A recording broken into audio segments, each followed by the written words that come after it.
the biblical way to approach New Year's goals, and most people get this wrong. Why I believe you shouldn't have New Year's resolutions, but you should try this instead. It's the time of the year where most people set New Year's resolutions, and the top resolutions are lose weight, remove debt or pay off debt, save money, get a better job, get fit, eat right, get better education, drink less alcohol, quit smoking, reduce stress, take a trip, get involved more in the church, read the Bible, pray, fast. But sadly, most of us end up keeping these resolutions instead. We read less books, gain more weight, we don't exercise, we watch more TV, we drop list of people that hurt us and we hurt them back, we start drinking alcohol, we eat things like candy, Big Macs and popcorn and ice cream, we work less, we begin to play more video games, and then we pick up new bad habits like smoking or tobacco or some other stuff, or we get numbed with television or whatever that is. And so by the time that February hits, many people find that their New Year's resolutions do not last. Now, why do New Year's resolutions fail? The University of Scranton research said that only 9% of individuals feel that they are successful in achieving their New Year resolutions. There's few reasons. One, sometimes we set unrealistic goals. Sometimes we lack proper tracking of progress. We make too many resolutions. We quit when we don't feel like doing it, or we lack a support system. Now, what does the Bible say about setting up New Year's resolutions and goals for the year? While the Bible does not directly command making the New Year's resolutions, it supports thoughtful and prayerful planning rooted in God's will. And Christians are to set goals that align with our faith, they bring glory to God, and that reflect at the same time our humility and dependence on God, and are committed to more of spiritual growth than losing weight and getting in better shape and paying off our debt. The Bible does warn us against self-centered and materialistic resolutions that actually neglects eternal and spiritual priorities. Now, unfortunately, many people look forward to the new year for a new start on old habits. I'm going to say that again. Many people look forward to the new year for a new start on old habits. Same old habits, just get a new start. Actually, it breeds a lot of disappointment and discouragement. And maybe some of you clicked on this video and you're like, yeah, I don't do New Year resolutions because, yeah, I've done them before. They just don't work. You're right. But I'm going to present something to you that I believe will work. And here are my thoughts. First thing, your daily routines are more important than New Year resolutions. Instead of this coming year focusing on resolutions, why don't you switch your perspective and focus on your routines? John Maxwell said, I can predict a long-term outcome of your success if you show me your daily habits. Craig Rochelle said, successful people do consistently what other people do occasionally. So it's not about the hype, it's about the habits.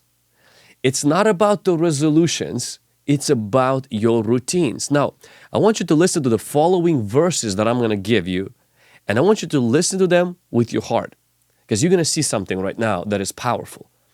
It's not about the goals, it's about your growth. It's not about resolutions, it's about the routines. It's not about hype, it's about the habits. Acts 17:2. Then Paul, as his custom was, went into them and for 3 Sabbaths reasoned with them from the scriptures. Luke 5:16. So he speaks of Jesus, often withdrew, often meaning this was regular, into the wilderness and prayed. Luke 4:16. And he came to Nazareth where he had been brought up, and as his custom was, custom meaning as his habit, as his routine was, he went into the synagogue on the Sabbath day and stood up to read. Daniel chapter 6 verse 10, this is my favorite one. Now when Daniel knew that the writing was signed, meaning don't pray to any other god except the god of Babylon, the king, he went home And in his upper room, with his windows open toward Jerusalem, he knelt down on his knees 3 times that day and prayed and gave thanks before his God. And watch this, as was his custom since early days. So whether he was a captive, he was free, whether the laws were signed for him or against him, Daniel has a custom since early days. 3 times he kneels down before God and he gives him thanks and he prays to him. That's crazy. Acts 11:23. And when he came and had seen the grace of God, he was glad and encouraged them all with all purpose of heart that they should continue with the Lord. Continue meaning consistency, meaning a routine. You build a habit. Same thing happens with Acts chapter 13 verses 43. Paul persuaded them to continue in the grace of God. Acts chapter 14 verse 22. He strengthened the souls of disciples, exhorting them to continue in the faith, meaning, hey, consistently, do this thing consistently, do this thing regularly, build a routine, build a habit. Romans chapter 6 verse 1 now is dealing about breaking bad habits. It says, what shall we say then? Shall we continue in sin? Meaning, no, we shouldn't continue. We should break that habit. We should break that pattern. Romans 11:23. And they also, if they do not continue in unbelief. So there are certain things we need to continue in, and there are certain things we need to stop continuing in. Same thing with 2 Corinthians 11:12. But what I do, I will also continue to do. Colossians 4:2. Continue earnestly in prayer. 1 Timothy 4:16. Paul says to Timothy, to pay attention to the doctrine, to pay attention to himself. And then he says, continue in them, meaning make a habit, be consistent with it. And then Hebrews 13:1, let brotherly love continue. 1 John 5:13, continue to believe in the name of the Son of God. So I want you to notice that spiritual disciplines are meant to be like postage stamps. Stay firmly committed to one thing until you reach the goal. Like a stamp goes on the envelope and it takes that envelope all the way to its destination. That's really what God wants us, is consistency in godly disciplines and make them into our habits. Your hype about your January goals are far less important than the consistency of the habits you're building right now. And you don't need to wait for the January 1st to start that. In fact, right now you can stop watching this video and start that habit that you need to do. So the second thing I want to share with you is not only the routines are more important than the resolutions, but number 2, develop holy habits by following a simple habit loop.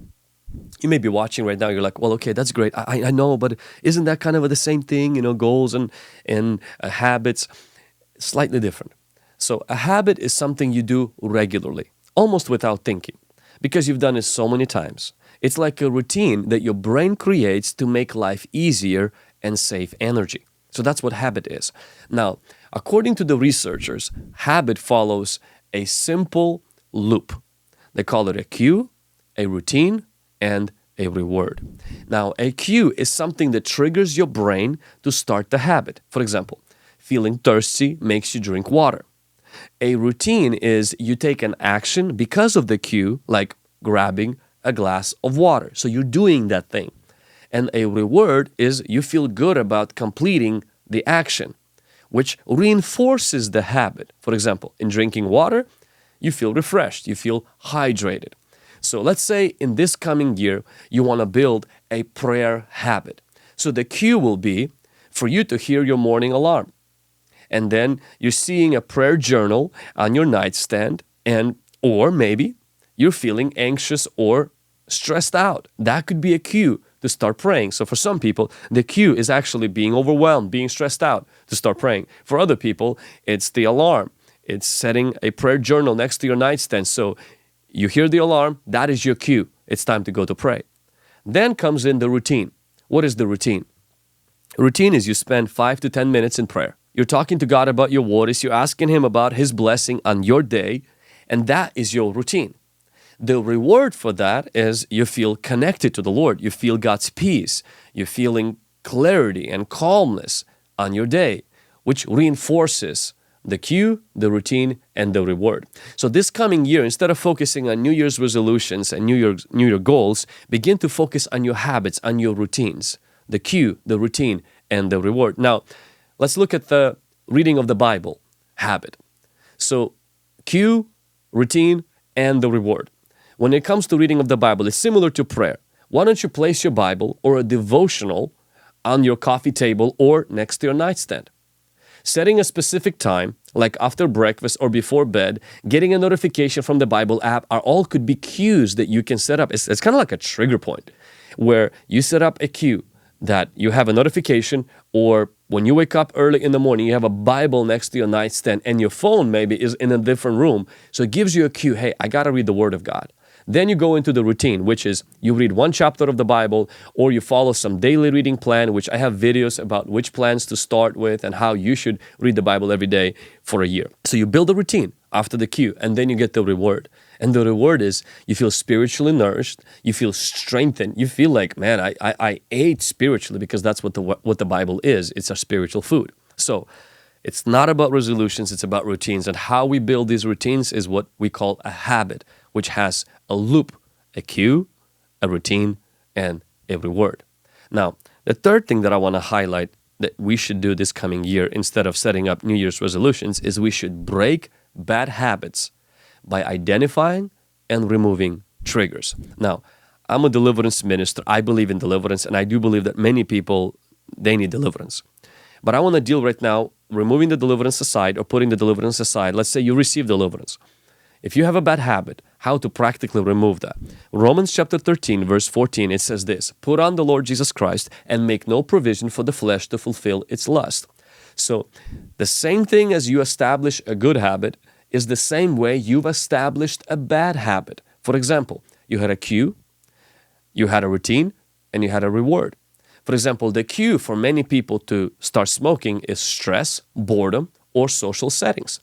For some people, the cue for watching too much TV is they feel tired, they feel lonely, and they need a distraction. For some people, the cue for drinking is emotional pain, peer pressure, or a party. For others, to overeat, the cue is stress, emotional comfort, and boredom. So what you want to do is this, is you want to identify the cue. You want to identify the triggers. Is it stress? Is it boredom? Is it a party? Feeling alone? Feeling tired?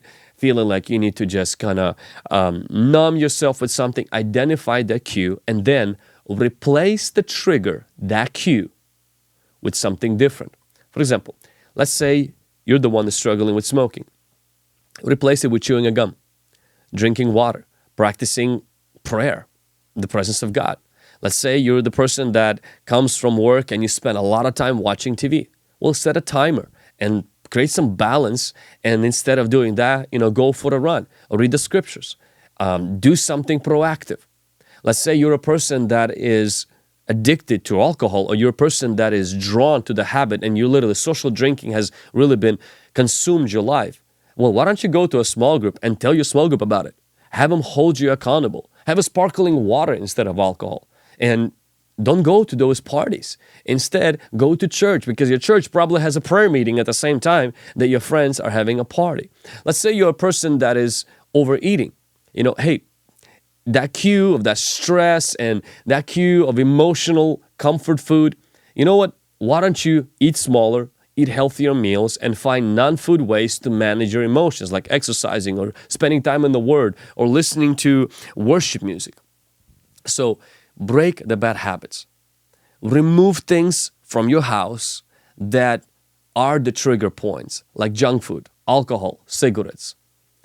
Ask the Holy Spirit to help you develop self-control, because He helps us with that. Get some accountability and replace the lies behind these habits, like, I need this to feel better. I deserve this. I'm entitled to this. These are lies. Replace them with God's truth. And think about how breaking these bad habits glorifies God, strengthens your body, improves your relationships, and most importantly, brings you closer to the Holy Spirit.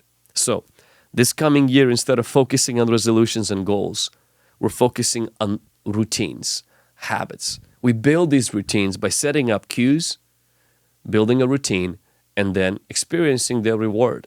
we also recognize we probably have some bad habits. Let's remove the trigger points, first identify them, and then remove them from your life. Number 4, prioritizing a keystone habit will create a domino effect on all other godly habits. Now, I knew about this personally in my life, that not all habits are the same. Because when you hear something like this, you're like, that's it, I'm going to build a habit of exercise. I'm going to build a habit of proper eating. I'm going to cut off the alcohol. I'm going to remove cigarettes. I'm going to remove this. I'm going to remove that. And people, start with like 20 new habits they want to build and 20 new habits 20 old habits they want to break.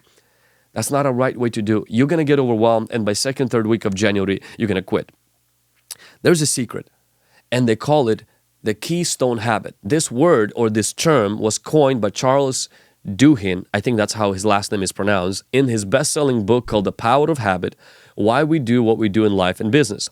He actually describes a keystone habit as this thing that has a domino effect where one habit leads to the growth and development of other habits. It got me thinking about Matthew 6:33. Seek first the kingdom of God and His righteousness, and all these things shall be added to you. In other words, God is saying, hey, if you are going to do this one thing, all these other things are going to fall into place. Jesus even told Martha, He said, but one thing is needed. David said that in the Psalms. He says, one thing I've desired of the Lord. And so it's not that you don't care about other habits. It's that you recognize, if I set this one habit right, it will push all other habits right. I don't have to sweat about all other habits. One habit right. Now, let me give you 2 of them. 1, spend time in prayer. And number 2, go to local church. Why? We see this with Jesus, and we see this with Apostle Paul. A custom was to go to church or go to the synagogue, and then we see prayer. So if this coming year, instead of trying to break all the bad habits and instead of trying to keep all the good habits, you just focus on 2 things. I want to prioritize my intimacy with God Monday through Friday. I want to spend quality time with Him, whether it's in the morning or in the evening. And number 2 is that once a week or twice a week, I want to prioritize being a part of a local church, because iron sharpens iron. You put priority of all your habits on the top to these 2 things. You will see how they will fuel the rest of the godly habits and give like fuel, a push, a wind in your back is going to be there. And you will recognize that you're actually keeping more godly habits without putting a lot of pressure on them, because you're only prioritizing top 2 keystone habits. So try that, and you will see how God will bless your endeavors. And the last thing that I want to share, and that is this. Instead of setting goals for what you do, set goals for who you're going to become. So a lot of people, they want to pay off debt, lose weight, start a YouTube channel, start a church or whatever. And all of these things have to do with external achievements. See, God's goal is your heart change. God desires to shape you into Jesus' image. Please remember, who you're becoming is far more important than what you're achieving. Outward success without spiritual growth will bring disappointment.